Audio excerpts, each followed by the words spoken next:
behalf of Houston, we're so proud of you. We wanted to make sure that you got a warm welcome and you knew how inspiring you were. And congratulations. Thank you. Congratulations. Thank you. Would you mind stepping up? I'll ask you a few questions. Great. Yes. Okay. Well, first of all, what does it be like to be back home? Good. I am ready to sleep. It's been a long flight. Thank you guys for waking up at really early and coming to support us at, what time is it? 6:05 a.m. This is awesome. Thank you. How was Rio? How were the Olympics? Olympics were awesome. They were great. Rio was a great place. I met a ton of very, very, very happy people, welcoming. It was awesome, awesome experience. Yeah. Sarah, congratulations on winning bronze. That's amazing. How does it feel? You're the highest ranked weightlifter in the United States right now. Oh, it feels good, especially after all the things that I've been through in this past quad. Feels good to be back on top again. I had the performance of my life, and with or without a medal, it would have still been the best experience ever. So I'm happy. Can you tell us what it felt like when you took the podium? It's a good question. I felt very happy, very elated. I did something that hasn't been done in a long time. Everybody keeps calling it a 16-year drought. So I was happy to be on the podium. It's nice to see my flag get raised. I wish I got to hear my national anthem, but maybe next time. Can you tell us what you think this is going to do for women in the sport of weightlifting? Hopefully this will promote weightlifting for women, and women will realize that this is another option for them. I think a lot of times women have this idea that there's only a certain type of fitness for them and a certain type of look.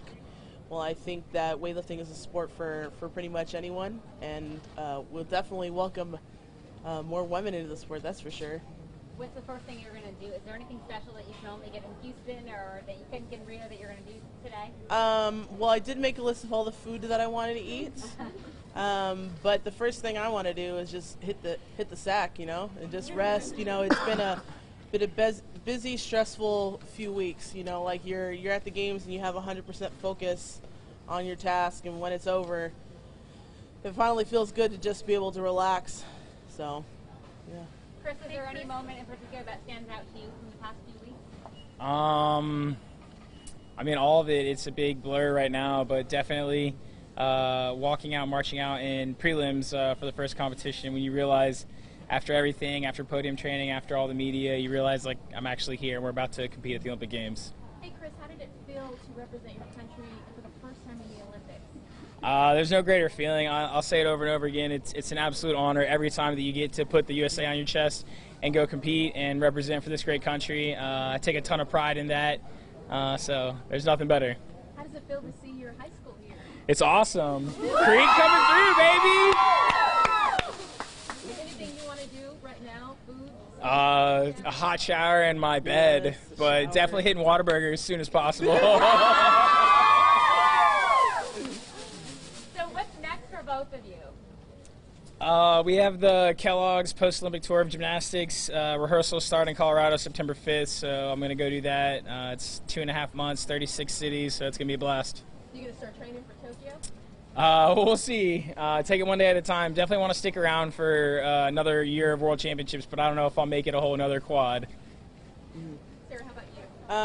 I have intentions on training for another year. Not exactly sure what I want to do after that point, but I figured if I'm still competing in 2018, I might as well just stick with it, right? I'm already halfway there. No, I just have plans of just training. I'm going to train very light and work my way back into training heavy again. I don't have any major competitions coming up.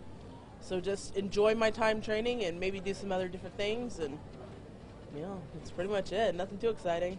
630 pounds.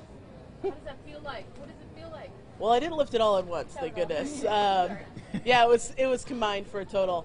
It feels good. It was my best total ever. I always feel good when I do my best, and that's what we were hoping to do. So I feel perfectly great about it. What was the lift? 350? Is that what it was?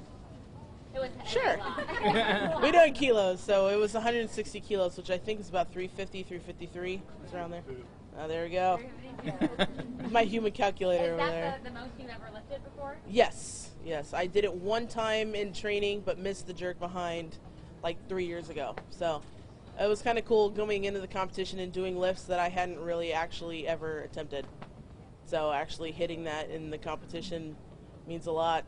It says, I think, a lot about my capabilities. Sometimes you go into competitions and you don't really know kind of what you're capable of doing. And I mean, you always have hopes, but sometimes you surprise yourself. I don't know if you've been in that position, but it was cool. Right. Competition's always a good day to have your best. Yes, that's right. Other questions? So we're going to let you take a few pictures and then go home and get some rest. Thank you guys for Cool, letting us No, celebrate thank with you. Well, thank you. Thank you. So make sure you guys get a picture with them, okay? Especially in high school. There's your high school actually friends. weights over there. Weights? I didn't want to look at them. They're the No, you gotta plastic go look ones. at Candy? This is not your first time. This is not your first time. This is not your first rodeo. How was it different from the last time? So in 2012, I was an Olympic alternate, so I fought Here and one in the middle. Yeah.